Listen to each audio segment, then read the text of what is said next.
एक हॉस्टल में 3 दोस्त रहते थे, रवि, पुनीत और राजेश। तीनों अच्छे दोस्त थे और तीनों ही पढ़ने में, शरारत करने में, खेल में, सब चीजों में आगे थे। इसलिए सब उनको पसंद करते थे और इसी बात का फायदा उन लोगों को मिल जाता था। जब भी वो शरारत करते और पकड़े जाते तो उनको छोड़ दिया जाता था। एक रात की बात है, उन सब ने आपस में बात की। यार बहुत दिन से लगातार पढ़ाई करके बोर हो गए, आज मूवी चलते हैं। रवि तू बोल तो सही रहा है, पर अब अचानक से कैसे जाएंगे?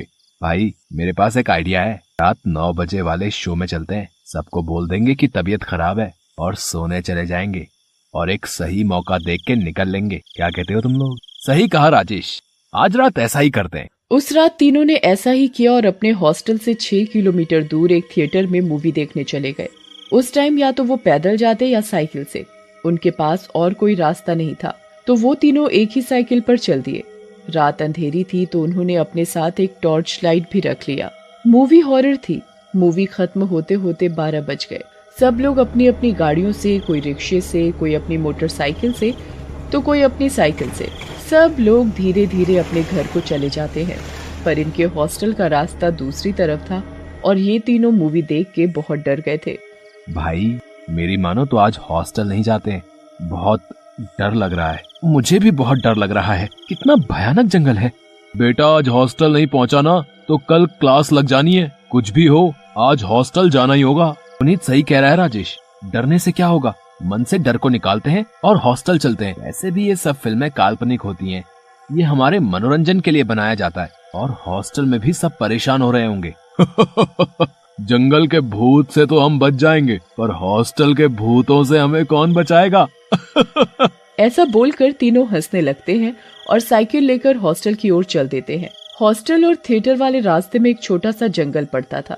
वो बहुत डरावना और अंधेरा भरा था। जब ये लोग वहाँ से गुजर रहे थे तो तीनों बहुत डरे हुए थे। टॉर्च की लाइट में रास्ता देखते देखते धीरे धीरे साइकिल चला रहे थे। तभी साइकिल के आगे बैठे रवि ने बोला, भाई ये पेड़ पर क्या लटक रहा है? भाई नीचे नहीं, पेड़ पर देखो। तीनों ने जैसे ही पेड़ पर देखा, एक चुड़ैल का लटकता हुआ हाथ उनकी साइकिल के हैंडल पर आ गिरता है। तीनों डर के मारे बेहोश हो जाते हैं।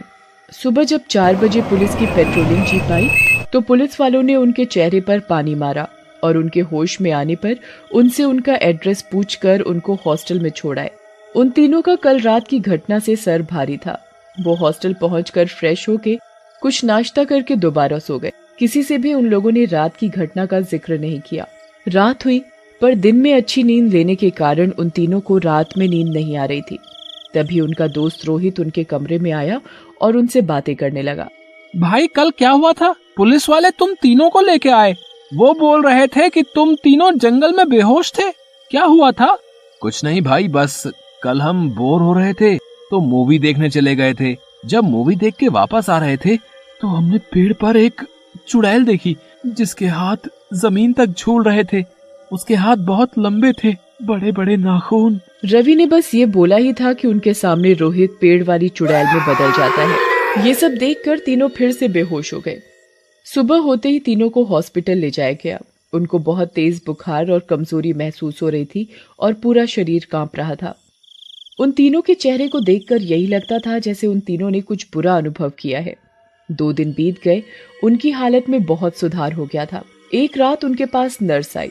उसने तीनों को दवा और इंजेक्शन लगाकर उनके पास बैठ गई और बोली, अब पहले से कैसा लग रहा है? हम सब पहले से ठीक हैं। चलो अच्छी बात है, तुम सब जल्दी ठीक हो जाओगे। अच्छा बताओ, आखिर तुम लोगों को हुआ क्या था? सिस्टर, हम मूवी गए थे, वहाँ से जब आ रहे थे तो रास्ते वाले जंगल में एक हाथ लटकता देखा। जब हमारी नजर पेड़ पर गई तो हम बेहोश हो गए।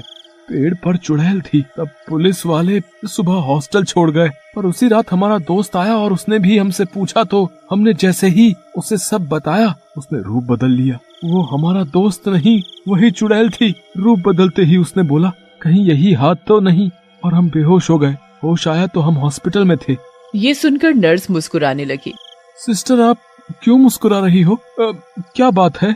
नर्स ने बोला, कहीं यही हाथ तो नहीं था। ये बोलते ही नर्स उस चुड़ैल में बदल गई। उसके भी लंबे लंबे हाथ हो गए और वो हंसने लगी।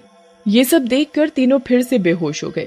वहीं दूर दरवाजे के पीछे खड़ा एक आदमी ओम प्रकाश सब सुन और देख रहा था।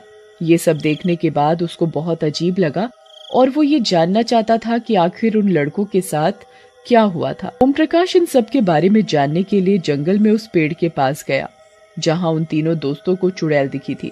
जब वो वहां गया तो उसने एक दो लोगों से पूछताछ की, पर उन्हें इस बारे में कुछ नहीं पता था। तभी उसे वहां एक बूढ़ा आदमी बंसी काका दिखा जो लालटेन लेकर अपनी झोपड़ी की तरफ जा रहा था। ओम प्रकाश ने उस बूढ़े आदमी को जल्दी बाबा रुको जरा, आपसे कुछ पूछना था उस पेड़ के बारे में। तुम जाओ यहाँ से। मैं इस बारे में कुछ नहीं कहना चाहता। जाओ जाओ। अरे रुको बाबा, मैं आपके आगे हाथ जोड़ता हूँ। बच्चों का सवाल है। 2 दिन पहले पेड़ के नीचे वहाँ उस हॉस्टल के तीनों बच्चों की हालत बहुत बुरी हुई। उन बच्चों ने बताया था कि उनके साथ इस पेड़ के पास कुछ दुर्घटना हुई। मेरा मतलब है उन्होंने कुछ भूत चुड़ैल जैसा कुछ देखा, जिसकी वजह से वो तीनों दोस्त डर की वजह से सदमे में चले गए। बंसी काका ये सारी बातें बड़े ध्यान से सुन रहे थे। ओह, तो ये सब फिर हो गया। फिर का क्या मतलब? ऐसा पहले भी हुआ है क्या? हाँ बेटा, ये कोई पहली बार नहीं हुआ। ऐसी दुर्घटनाएं पहले भी कई बार हो चुकी हैं। हॉस्टल का कोई भी आता जाता है, उसके साथ ऐसा ही होता है। पहले कुछ घटनाएं होती हैं और फिर वो सदमे में चला जाता है। हॉस्टल के लोगों के साथ ही क्यों? किसी और जगह के लोगों के साथ ये सब क्यों नहीं होता? फिर बंसी काका ओम प्रकाश को पूरी कहानी बताते हैं। बेटा, कुछ साल पहले की बात है। हॉस्टल के कुछ शरारती लड़के लड़कियों को परेशान करते थे और उनको ठीक से पढ़ने नहीं देते थे, और शरारत करके जब पकड़े जाते तो उन बेचारी लड़कियों का नाम लगा देते। एक लड़की थी रेशमा, जो बहुत ज्यादा उन लड़कों की शरारतों से परेशान हो चुकी थी। रेशमा ने उन लड़कों की शरारतों से दुखी होकर इस पेड़ पर आत्महत्या कर ली। तभी से उस रेशमा की आत्मा उस पेड़ के पास भटकती है और इसलिए वो सिर्फ हॉस्टल के लोगों को ही मारती है। अच्छा, ये सारी बात है। बाबा, ऐसे तो वो चुड़ैल इस पूरे हॉस्टल के लोगों को मार देगी। बाबा, इसको नष्ट करने का कोई उपाय नहीं है क्या? हाँ, एक उपाय तो है। इस पेड़ को रात होने से पहले जलाना पड़ेगा। अगले दिन सुबह ओम प्रकाश और बंसी काका दोनों आते हैं और उस पेड़ को जला देते हैं। पर जब बंसी काका और ओम प्रकाश जंगल वापस लौट रहे थे, तभी उन्हें ऐसा महसूस हुआ जैसे कोई उनका पीछा कर रहा है। जैसे ही वो पीछे मुड़े, देखा तो कोई नहीं। दूसरी बार जब किसी ने उन्हें पुकारा, तभी बंसी काका और ओम प्रकाश ने पीछे मुड़कर देखा। वहाँ एक औरत खड़ी थी जो उनसे जंगल के बाहर जाने का रास्ता पूछ रही थी। सुनिए, क्या आपको इस जंगल के बाहर जाने का रास्ता पता है? मैं यहाँ भटक गई हूँ। हाँ, हम दोनों भी जंगल के बाहर की तरफ ही जा रहे थे। आप हमारे साथ चल सकती हैं। वो औरत उन दोनों के साथ साथ चलने लगी। तभी बंसी काका की नजर उस औरत के पैरों की तरफ गई। ध्यान से देखने पर पता चला कि उसके पैर तो उल्टे हैं। वो बहुत चौंक गए। जैसे जैसे उसने ऊपर देखा, उस औरत की आंखें लाल हो गई, उसके बड़े बड़े नाखून हो गए और वो एक चुड़ैल के रूप में आ गई। बंसी काका बहुत डर गए। जैसे ही उसने ओम प्रकाश को बताना चाहा, चुड़ैल ने उसका गला पकड़ लिया। बंसी काका की करकराहती आवाज सुनकर ओम प्रकाश पीछे की तरफ देखने लगा। देखा तो पता चला वो औरत और कोई नहीं, चुड़ैल थी जिसे वो अभी अभी जला कर आए थे। बंसी काका ने जैसे तैसे खुद को छुड़ाया। फिर बंसी काका और ओम प्रकाश अपनी जान छुड़ाते हुए दूसरी ओर भागे और एक छोटे से मंदिर में जाकर छुप गए। वो चुड़ैल वापस कैसे आई बाबा? हमने तो उस पेड़ को जलाकर उसे मुक्त कर दिया था ना। हाँ, वही तो मैं भी सोच रहा हूँ। वो चुड़ैल वापस कैसे आई? थोड़ी देर सोचने के बाद बंसी काका को याद आया। वो चुड़ैल अपना बदला लेने इसलिए आई है क्योंकि उसे उन लड़कियों से माफी मंगवानी है। अब एक ही रास्ता है, वो लड़के उस चुड़ैल से माफी मांगे और उससे कहें कि आज के बाद कोई लड़की तो क्या, हॉस्टल का कोई भी इंसान किसी भी व्यक्ति को परेशान नहीं करेगा। फिर वो चुड़ैल हमेशा के लिए मुक्त हो सकती है। फिर ओम प्रकाश और बंसी काका मंदिर के बाहर की तरफ देखते हैं तो कोई भी नजर नहीं आता। तभी वो दोनों हॉस्पिटल की तरफ चल पड़ते हैं और हॉस्पिटल पहुंचकर उन तीनों लड़कों से मिलते हैं और सारी बात बताते हैं। तुम तीनों को उस चुड़ैल से माफी मांगनी पड़ेगी, तभी वो शांत होगी। तुम सबको हमारे साथ चलना होगा। वो चुड़ैल जरूर उस पेड़ के पास ही होगी जिसे हमने जलाया था। सुमित, पुनीत, राजेश, ओम प्रकाश और बंसी काका साथ मिलकर उस चुड़ैल के पास जाते हैं। चुड़ैल वहीं उस पेड़ पर बैठी होती है। सुमित, पुनीत और राजेश जैसे ही उस चुड़ैल के पास जाते हैं, चुड़ैल उसे मारने के लिए आती है। सुमित, पुनीत और राजेश उस चुड़ैल के सामने अपने घुटनों पर बैठकर उससे हाथ जोड़कर माफी मांगने लगते हैं। चुड़ैल, हमें माफ कर दो। हम दोबारा किसी भी व्यक्ति को परेशान नहीं करेंगे। हम आपसे वादा करते हैं, और जो आपके साथ हुआ आज के बाद किसी के साथ नहीं होगा। हमें हमारी गलती का पछतावा हो चुका है। ठीक है, मैं तुम्हारी माफी से सहमत हूँ। मुझे अब तुम पर विश्वास है कि अब आप सब किसी को परेशान नहीं करेंगे, और जो लोग दूसरों को परेशान करते हैं तुम लोग उनको ऐसा करने से रोकोगे। अब मैं यहाँ से जा रही हूँ, क्योंकि तुम लोगों की माफी से मेरा मन बदल गया है। अब मैं आसानी से मुक्त हो सकती हूँ। निबड़ी गांव में एक बहुत अमीर सेठ रहता था। गांव में सबसे अमीर एक बस वही रहता था। अमीर था इसीलिए गांव के लोगों के सामने दिखावा भी वो बहुत किया करता था। सेठ का एक ही इकलौता बेटा था जिसे वो बहुत प्यार करता था। एक दिन सेठ अपने बेटे सूरज के लिए एक नया स्कूटर खरीद कर लाया। पिताजी, ये स्कूटर आप मेरे लिए लाए हो ना? हाँ मेरे बेटे, ये मैं तुम्हारे लिए ही। हाँ, पैदल चलने से मेरे बच्चे के पैर बहुत दुख जाते होंगे ना, इसीलिए मैं तुम्हारे लिए ये स्कूटर लाया। बताओ कैसा लगा? स्कूटर वाकई बहुत अच्छा है। अब मैं इस पर बैठकर पूरा गांव घूमूंगा। इस स्कूटर पर बैठो और जाओ, अपने सभी दोस्तों को दिखाओ और गांव वालों को भी। सेठ का बेटा स्कूटर पर बैठकर निकल पड़ता है। गांव में सभी लोग सूरज के स्कूटर को निगाह गड़ाकर देखते ही रहते हैं। बस रात होते ही सूरज अपने स्कूटर को घर के बाहर बने आंगन में खड़ा कर देता है और जाकर सो जाता है। आधी रात पर जब पूरा गांव सोया पड़ा था, तब एक भूत की नजर सूरज के स्कूटर पर पड़ती है। अरे वाह, स्कूटर, वो भी नया। ये तो दिखने में बहुत ही सुंदर है, महंगा भी लगता है। मुझे क्या, अब ये स्कूटर मेरा हुआ। मैं इस स्कूटर पर बैठकर पूरी दुनिया घूमूंगा। पर कैसे? मुझे तो स्कूटर चलाना आता ही नहीं। कोई नहीं, स्कूटर मिल गया है तो चलाना भी सीख लूंगा। तभी भूत स्कूटर पर बैठ जाता है और उसे चलाने लगता है।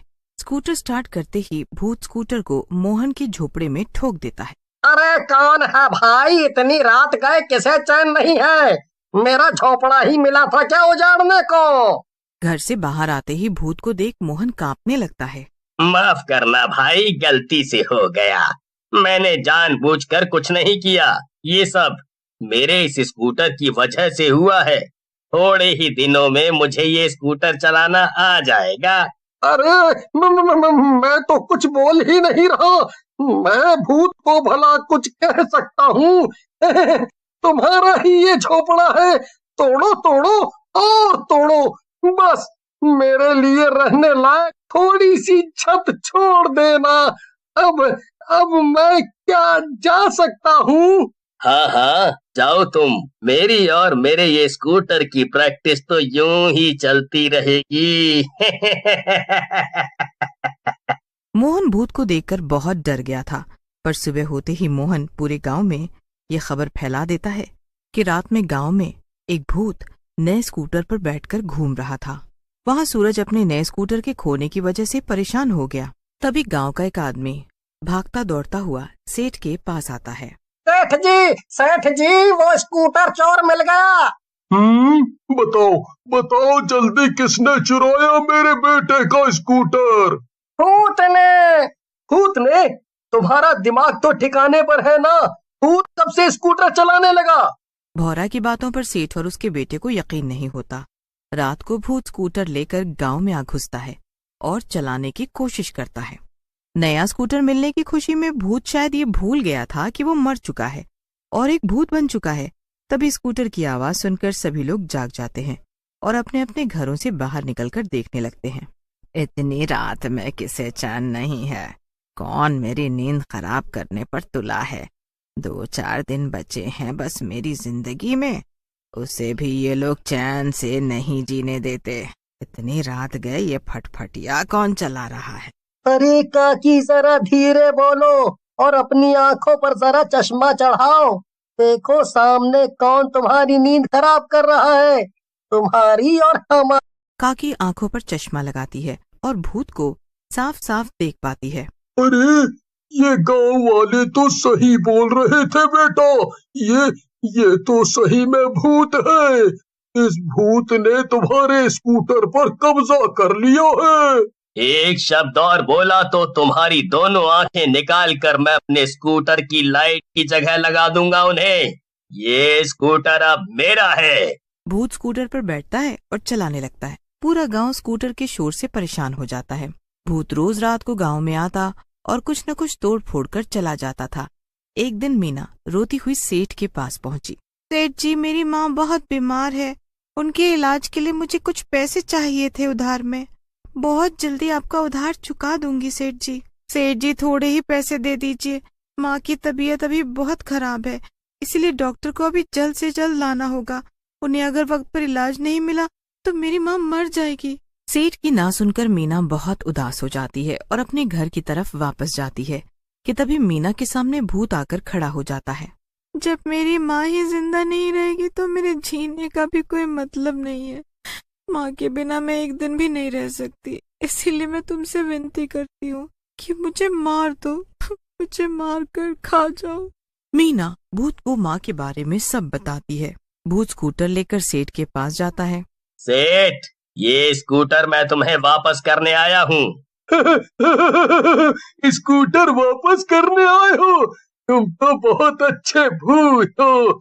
लाओ जल्दी मेरा स्कूटर मुझे वापस दो।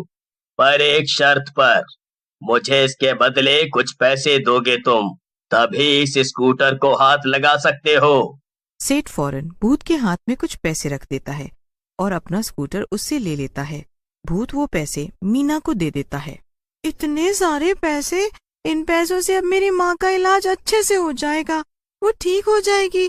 पर गांव में एक ही डॉक्टर है, पर वो अभी इस समय गांव में नहीं है, किसी और गांव गए हैं किसी के इलाज के लिए। अगर माँ को जल्द से जल्द इलाज नहीं मिला तो माँ मर जाएगी।